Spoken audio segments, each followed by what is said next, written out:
And once I started to grow, people started to look at me differently. People in my neighborhood, family, schoolmates. To be honest, it was quite challenging to comprehend how the people that were closest to me couldn't support me or wouldn't support me. And I really got a snapshot of how bad things were getting when I started to hear. Hey guys, what's up? Phil Graham here, founder of Authority Network, the world's largest fitness business mastermind. I want to share some insight into probably one of the most challenging periods of my life. And it was when I started to grow my business, become more successful, develop my own autonomy, my own independence, have my money, have my freedom, and have a reputation for making an impact with my market. I outgrew old friends. These were old friends that I grew up with, old friends that I went to school with, people that I had met over the years in university, people that I had become very comfortable and very familiar with. And this also included some family members as well, parents, mom and dad, brother, etc., etc. These were people that I normally spent time around at the weekends, during the week, in the evenings. And once I started to grow, and my definition of growing was I started to learn more about myself, I started to read personal development books, I started to go to seminars, I started to implement things, I started to market myself, put myself out there and talk. And that sort of just snowballed over time. And I was able to grow Authority Network into the massive business that it is today. People started to look at me differently. People in my neighborhood, people in my family, people in my old schoolmates, they all looked at me differently. They couldn't understand this transformation, how rapid it was. And in some cases, it was intimidating for some people because, you know, the main things on my mind were personal development, growth, and business. And I'm sure many of you that are watching this can relate to the journeys that you had when you first started reading personal development books, building your business, learning how to sell, learning how to market, listening to things like this and listening to my stories. I really got a snapshot of how bad things were getting when I started to hear every now and again that, you know, old school friends were making fun of how I was doing things online, how I was speaking, or that I was obsessed with business, or I was doing this and I was doing that, or all I was focused on was money and this and that. And to be honest, it was, you know, quite challenging to comprehend how the people that were closest to me couldn't support me or wouldn't support me and were technically mocking me behind my back in terms of my own growth. I was just trying to better myself. I was trying to become more educated. I was trying to help people. I was trying to grow my wealth in the process. And you get labeled as, hey, that guy's obsessed with business. That guy's obsessed with money. That guy's obsessed with social media, all this kind of stuff. And I'm sure you can relate to this. And that was really a turning point in my life where I realized this is really a single man game whereby I am responsible for my own happiness, nobody else's. I am responsible for the conversation I have with myself inside my own head, and I cannot rely on other people for my happiness. That really led me into a deeper kind of discovery and journey into finding the right people that I wanted to have beside me. With that sort of mindset of this is still a single man game, I've got to realize that it's only me, my brain, my mind, my soul, my spirit. That's the only real conversation that I'm going to be having 24 hours a day with myself. And I best nurture it and look after it and protect it in the best way that I could. And what I realized was that one, I couldn't rely on people for my happiness, like I've just said. Number two, if I was going to look for friends, that they didn't just have to be entrepreneurs or just focused in personal development. I think that's one of the biggest mistakes that a lot of young up-and-coming entrepreneurs and coaches make when they start reading the personal development, going to masterminds, joining a mastermind, doing all this kind of stuff. The growth is insane. And the ability to make more money, the ability to help people, the ability to have a tribe of clients that trust you is just very, very empowering.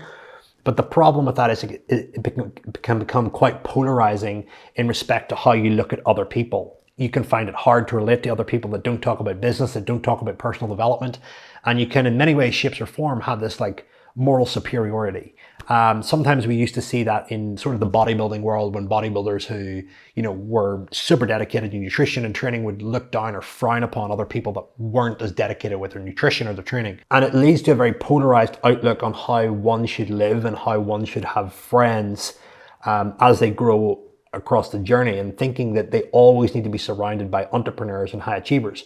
Well, I can tell you from experience and having a lot of friends that are millionaires and a couple of friends that are billionaires that When you hang around those people all the time, it can be very energy demanding because there's always something to look up at. And when you always have something to look up at all the time, you're always thinking, what's next? What's next? And that's a good fuel to have. But at the same time too, you also need to have people that you can look at, that can relate to you, that can understand your problems, fully understand where you're at and what you're going through. You also need to be able to have people that you can look in many shapes and forms down. And I don't mean that in a derogatory way, but down in the sense that you can actually help, advise, console, and mentor. When it comes to that spectrum of friends, making sure that there are friends that exist outside the realms of just business and personal development.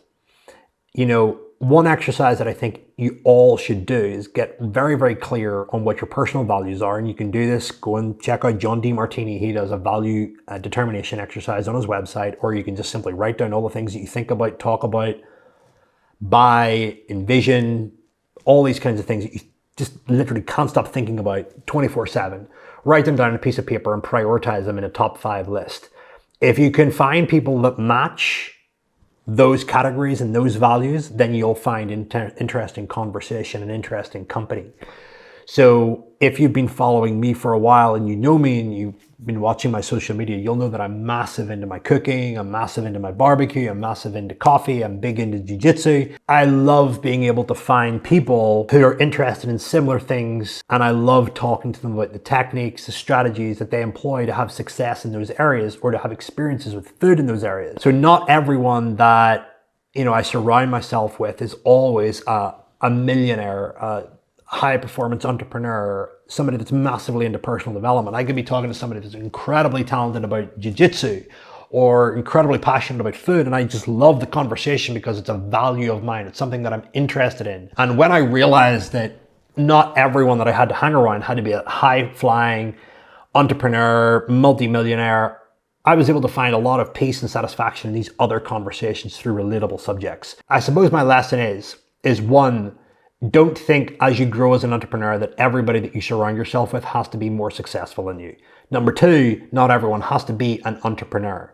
Number 3, make sure you take a check on your values periodically because they do change over time, and get clear that you're hanging around with people that are interested in the same areas as you. Heck, family or kids or books or whatever it may be might even be an area that you're interested in above and beyond a lot of other things.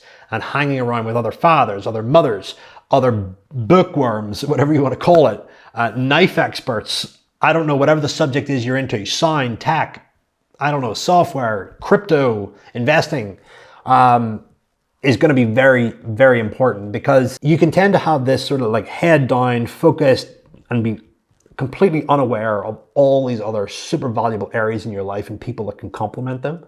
And that's ultimately how you've got to look at your peer group and your company, because I don't look at it as one person, because you can never rely on 1 or 2 people.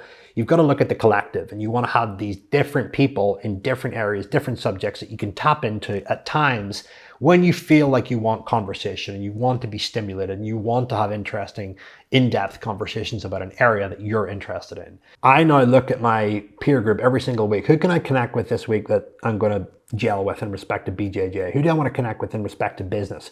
Who do I want to connect with and have a coffee with? Who do I just want to have a life chat around food with? These are my areas. This is what shapes my personality. And as I grow, new areas and new subjects will come in, and you want to have that curiosity, that interest, that fun behind discovering new things.